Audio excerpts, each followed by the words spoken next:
नमस्कार। ग्रहों की गोचरीय स्थिति पर रेगुलर वीडियो पाने के लिए साप्ताहिक राशिफल, मासिक राशिफल, त्रैमासिक राशिफल और ग्रहों के बाकी गोचर पर भी रेगुलर अपडेट्स पाने के लिए, जिसके हिसाब से आप अपने जीवन में थोड़ी गाइडेंस प्राप्त कर सकें, इसके लिए मेरे चैनल को अवश्य सब्सक्राइब करें। जिन लोगों ने सब्सक्राइब कर रखा है वो ऑल ये जो नोटिफिकेशन सेटिंग होती है इसको क्लिक करें, क्योंकि कभी कभी कुछ लोग बोलते हैं उनको नोटिफिकेशन नहीं मिलती। आशा करता हूँ चैनल को सब्सक्राइब करेंगे और रेगुलर वीडियोस अवश्य आप देखेंगे। नमस्कार। ओम गणेशाय नमः। ओम नमः शिवाय। मैं निखिल ज्योतिषाचार्य आप सभी का मेरे चैनल पर पुनः स्वागत करता हूँ। आशा करता हूँ कि आप सभी स्वस्थ होंगे। महादेव की कृपा आप सभी पर सदैव बन रहे। ये वीडियो मिथुन यानी कि जेमिनाई के लिए बहुत विशेष है, क्योंकि वीडियो है 9 फरवरी से 15 फरवरी 2026 के साप्ताहिक राशिफल के बारे में। कैसा रहेगा आने वाला सप्ताह मिथुन के लिए। जो मेरा साप्ताहिक राशिफल होता है वो प्रमुखतः चंद्रमा और उनकी गति पर आधारित होता है। चंद्रमा एक बहुत विशेष ग्रह है। चंद्रमा की विशेषताएं बहुत है, लेकिन जब हम साप्ताहिक राशिफल की बात करें तो पहला तो उनकी तेज गति, फिर उनका मन का कारक होना, और फिर उनकी एक क्वालिटी कि वह जिस भी भाव, राशि, ग्रह आदि के साथ संबंध संपर्क साधते हैं उनको बहुत एक्टिवेट कर देते हैं। इन सभी कारणों से चंद्रमा का जो गोचर होता है वो बहुत विशेष होता है। चंद्रमा के गोचर के कारण हमारे मन, मस्तिष्क, विचार, स्वभाव, सोचने के तौर तरीके, दृष्टिकोण, हर चीज़ पर बहुत डायरेक्ट इम्पैक्ट पड़ता है। और इन सबको समझने के लिए साप्ताहिक राशिफल बहुत विशेष होता है। इस अंधकारमय जीवन में ज्योतिष एक मात्र विद्या है जो हमें थोड़ा सहारा देती है, गाइड करती है। भले ही राशिफल बहुत सामान्य आधार पर दिए जाए, लेकिन एक जनरल गाइडेंस के लिए बहुत उपयोगी होते हैं। यदि आपकी लग्न राशि या चंद्र राशि मिथुन है, दोनों ही गाइडेंस के लिए राशिफल को देख सकते हैं। जहाँ से सूट रिलेट ज़्यादा करता है वहाँ से देखिए। व्यक्तिगत तौर पे मेरा मानना है लग्न से देखेंगे तो अच्छा है। इनकेस नहीं पता है तो चंद्र राशि से भी इसको देख सकते हैं। शुरू करते हैं अत्यंत महत्वपूर्ण राशिफल का। चंद्रमा आपके छठे भाव में आ जाएंगे, यानी कि वृश्चिक में। ये होगा 10 फरवरी को सुबह 1 बजे 1 AM के आसपास। 9 फेब को ऑलरेडी वो तुला में होंगे, जो हम डिस्कस कर चुके हैं, तो आगे से ही आगे बढ़ेंगे उससे। और 12 फरवरी दिन के 2 बजे तक चंद्रमा छठे घर में ही रहेंगे। छठे घर के चंद्रमा मिश्रित रूप वाले होते हैं। अब यहाँ पे प्रॉब्लम क्या है, चंद्रमा नीच के हैं, ऊपर से केमद्रुम योग है, ऊपर से यहाँ पे शकट योग भी बन रहा है, और छठा घर कि सारे ही कॉम्बिनेशन बहुत अच्छे नहीं हैं। अच्छी चीज़ों की पहले बात कर लेते हैं। जब छठे घर में चंद्रमा नीच के होते हैं, जो केवल मिथुन के लिए हो सकता है, व्यक्ति के अंदर एक थोड़ा जुझारूपन होता है कि ना मैं कुछ करूंगा, कुछ अलग करूंगा, या अपनी प्रॉब्लम्स को किसी ना किसी तरह से सॉल्व करूंगा। कोई एडमिनिस्ट्रेटिव कार्य, लीगल कार्य टकरा था, उसको पूर्ण किया जा सकता है। लेकिन चंद्रमा मनसो जाता है। अब चंद्रमा छठे घर के यानी कि व्यर्थ की चिंताएं, नीच के चंद्रमा अपने आप को ही दोषी ठहराना, ग्लानि की भावना से भर जाना। केमद्रुम योग में चंद्रमा यानी कि चंद्रमा की संवेदनशीलता बहुत बढ़ गई। चंद्रमा वीक है इस टाइम पे, उनके पास पक्ष बल भी नहीं है क्योंकि सूर्य के बहुत पास जा रहे हैं। तो ये सारी ही चीज़ें इंडिकेट करती हैं ये हफ्ते का जो शुरुआती भाग है, बहस होगी लोगों से, गुस्सा होगा, आपके अंदर गुस्सा भरा होगा, इरिटेशन एट अनदर लेवल, छोटी छोटी बातों पर परेशान हो जाना। तो जितना इन सब चीज़ों पर आप नियंत्रण रखेंगे उतना आपके लिए अच्छा रहेगा। जहाँ ये सब चीज़ें खोई, जहाँ इन सब पे से आपका कंट्रोल खोया, वहीं पर दिक्कत होगी। बहस मत कीजिएगा, लोग प्रवोक करेंगे, आपको प्रवोक नहीं होना। राशिफल का फ़ायदा क्या होता है? राशिफल कोई आपकी पर्टिकुलर कुंडली का विवेचन नहीं होता, लेकिन एक गाइडेंस है। कई बार कंसल्टेशन के दौरान कुछ लोग बताते हैं, बहुत अच्छा लगता है कि लोगों के लिए हेल्पफुल होता है राशिफल। कोई बताता है कि हाँ मेरी बीवी का मुझसे झगड़ा होने वाला था, मैं चुप बैठ गया, या कोई वाइफ बोलती है कि हमें उस टाइम पे आपने बताया था झगड़ा हो सकता है और मैं चुप बैठ गई। कोई बोलता है कि बॉसेस से आर्गुमेंट्स होते होते रह गए क्योंकि मेरे को याद आ गया कि आपने बोला था बॉसेस से प्रॉब्लम हो सकती है। तो राशिफल का उद्देश्य ये होता है कि आपकी रोज़मर्रा के जीवन में थोड़ी गाइडेंस मिल जाए। तो वैसे ही यहाँ पे आपको क्या गाइडेंस मैं दे सकता हूँ, या ज्योतिष के द्वारा आपको प्राप्त हो सकती है कि प्रवोक मत होइए, गुस्सा मत होइए, इरिटेट मत होइए, शांत मन से काम कीजिए। नवांश कुंडली यही, अच्छा शकट योग है तो कार्य थोड़े डिले भी होंगे। नवांश कुंडली बता रही है कि बहुत फ्रस्ट्रेशन भी दिख रही है, और थोड़ा ग्रेसफुली बात कीजिएगा लोगों से, क्योंकि ना जहाँ आप थोड़े से रूड हुए वहीं पे दिक्कत और बढ़ेगी। दशांश कुंडली कार्य क्षेत्र में भी बहुत आराम से बातचीत करनी है। बिजनेस कुछ अलग नहीं करना, बिल्कुल नहीं करना। लव लाइफ मन में कोई बात है शेयर कीजिए अपने पार्टनर से, डिस्कस कीजिए। वैवाहिक जीवन ठीक है, ऐसी कोई बहुत बड़ी परेशानी भी नहीं है, लेकिन बहुत ज़्यादा एक्सपेक्टेशंस हैं। स्टूडेंट्स, अवेयरनेस की कमी है, अवेयरनेस बढ़ाइए। सेहत के दृष्टिकोण से पेट की प्रॉब्लम, नसों की प्रॉब्लम, एंग्जाइटी, ब्लड डिसऑर्डर, सर्वाष्टक में आपका छठा भाव भी बली है।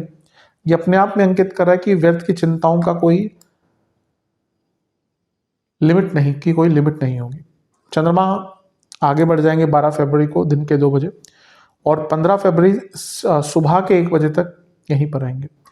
इसे एक दिन पहले, एक दिन बाद 12 फरवरी के सूर्य का गोचर भी हो जाएगा, और सूर्य आपके नवम भाव में चले जाएंगे। कोई प्रभाव नहीं है चंद्रमा पर, लेकिन फिर भी मैंने अंकित कर दिया। एक दिन 13 फरवरी को सूर्य वहां पे चले जाएंगे। सप्तम के चंद्रमा न्यूट्रल होते हैं।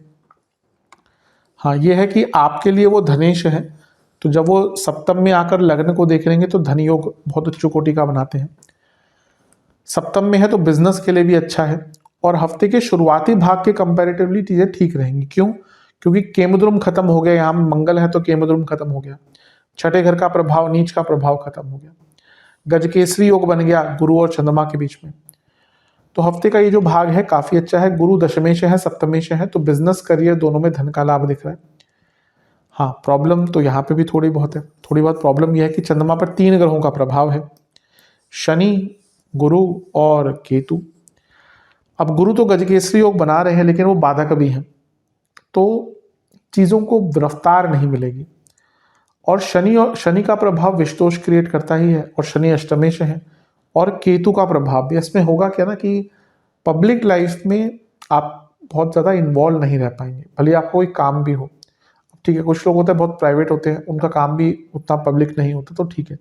अब आपका काम ही ऐसा है जहाँ पे आपको पब्लिक से हैंडल करना है, पब्लिक को हैंडल करना, और फिर आपका ऐसा ही बन गया तो थोड़ी परेशानी हो सकती है। शनिदेव के कारण थोड़ी उदासीनता, केतु के कारण थोड़ा वैराग्य भी उत्पन्न होता ही है। बहुत बड़ा मत सोचेगा, क्योंकि यहाँ पे 3 ग्रहों का प्रभाव है ना, व्यक्ति इतना बड़ा सोचना शुरू कर देता है जो उसके सीमा से दूर होता है, सीमा से बाहर होता है। नवांश कुंडली, डिटर्मिनेशन बढ़ाइए इस टाइम पे। दशांश कुंडली, कार्य क्षेत्र में अगर जॉब चेंज करने का प्रयत्न करें तो कुछ मौके, कुछ अवसर मिल सकते हैं। बिजनेस में ना आपको स्टेबिलिटी रखनी है, और थोड़ा सा कंसिस्टेंट होना है, और थोड़ा सा ऑथोरिटेटिव होना है। सभी चीज़ों की कमी दिख रही है इस टाइम पे। लव लाइफ, एक दूसरे को समझिए, बहुत आवश्यकता है। वैवाहिक जीवन, कॉन्फिडेंस एक दूसरे पर नहीं है। अब ये क्यों नहीं है, इस पर काम कीजिए। स्टूडेंट्स, कम्युनिकेशन पर काम कीजिए। आपका कम्युनिकेशन प्रॉब्लम बहुत दिख रहा है। सेहत की जहाँ तक बात है, नसों की प्रॉब्लम, लिवर की प्रॉब्लम, कफ रोग, सर्वाष्टक में आपका छठा भाव अत्यंत बली है। ये अपने आप में अंकित कर रहा है कि टाइम तो ये देखिए ठीक है, लेकिन छठा भाव इतना बली है और पूरे हफ्ते बली रहेगा, तो अपने शत्रुओं से थोड़ा बच के रहिए। अपने शत्रुओं पर बिल्कुल भी उनको ईजिली मत लीजिए, क्योंकि यहाँ पे शत्रु प्रत्यक्ष हो या गुप्त दोनों ही तंग करेंगे पूरे ही हफ्ते में। 15 फरवरी सुबह के 1 बजे चंद्रमा आ जाएंगे आपके अष्टम भाव में, यानी कि मकर में, और सप्ताह के अंत तक यहीं पर रहेंगे। अष्टम के चंद्रमा बहुत अच्छे नहीं होते। अब यहाँ पे अच्छी चीज़ यह है कि विपरीत राजयोग बनाते मंगल के साथ बैठे हैं, जो मंगल उच्च के भी हैं। अब क्योंकि चंद्रमा धनेश है, मंगल लाभेश है, और यहाँ पे अष्टम में बैठे हुए हैं, तो 2, 8 और 11 का मिलन, यानी कि बहुत बड़े धन की प्राप्ति। अष्टम में चंद्रमा है तो कुछ नया करने का मौका इन टर्म्स ऑफ मनी, क्योंकि खुद धनेश है, लाभेश के साथ बैठे हैं। अष्टम में मंगल उच्च के हैं, यानी कि ट्रांसफॉर्मेशन का मौका, बड़े बदलाव का मौका मिलेगा। चंद्र मंगल योग, जो लोग नॉर्मल से हटकर कुछ काम करने का प्रयत्न करते हैं उनके लिए और भी अच्छा होता है। तो ये सब कुछ ठीक है, लेकिन अष्टम भाव है तो थोड़ा सा केयरफुल रहिए, क्योंकि कंट्रोल नहीं रहेगा अपने मन पर। गुस्सा बहुत ज्यादा आएगा, भयंकर क्रोध, भयंकर गुस्सा, भयंकर इरिटेशन।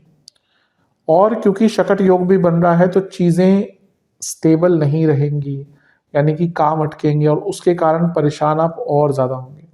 यहाँ से जो दोनों ही ग्रह हैं ये वाणी के स्थान को देख रहे हैं, तो वाणी पर भी कंट्रोल नहीं रहेगा, वाणी में भी कटुता बहुत आ जाएगी। तो हफ्ते का जो अंतिम भाग है, इन सारे ही एरियाज पर बहुत ध्यान देना है। नवांश कुंडली बता रही है कि इंट्यूशन अच्छी रहेगी, लेकिन उसको ओवर थिंकिंग के साइड मत जाने दीजिएगा। दशांश कुंडली, कार्य क्षेत्र में सब ठीक है, लेकिन एक ही चीज़ कहूँगा कि थोड़ा सा ना अपना ईगो कम रखिएगा, क्योंकि यहाँ पे ईगो क्लैशेस होते हुए दिख रही है। बिजनेस में आपको ना पहले पुराने कामों को पूरा करना पड़ेगा। आपके कई कार्य अपूर्ण हैं और आप नई चीज़ों के बारे में सोच रहे हैं, जो गलत है। लव लाइफ, शांत रहिए, कोई भी रिस्की टॉपिक मत डिस्कस कीजिए। वैवाहिक जीवन, आगे बढ़िए, आगे बढ़ने का विचार कीजिए एक दूसरे के साथ। स्टूडेंट्स, बहुत अच्छा टाइम है। सेहत के दृष्टिकोण से इन्फेक्शंस, बीपी की प्रॉब्लम, दांतों की प्रॉब्लम, इन्फ्लामेशन, सर्वाष्टक में आपका छठा भाव भी बली है। पूरे हफ्ते ना व्यर्थ की चिंताएं बहुत रहने वाली हैं, तो उन पर नियंत्रण रखिएगा। उपाय के स्वरूप में आपको गणेश चालीसा का एक बार पाठ करना है, और ओम गौरी सुताय नमः मंत्र का 21 बार जाप करके गणपति जी को फलों का भोग लगाइएगा। आशा करता हूँ वीडियो काम आएगी। चैनल पर नए सब्सक्राइब कीजिए, वीडियो को लाइक कीजिए। मिलता हूँ अगली वीडियो में, तब तक के लिए ओम नमः शिवाय।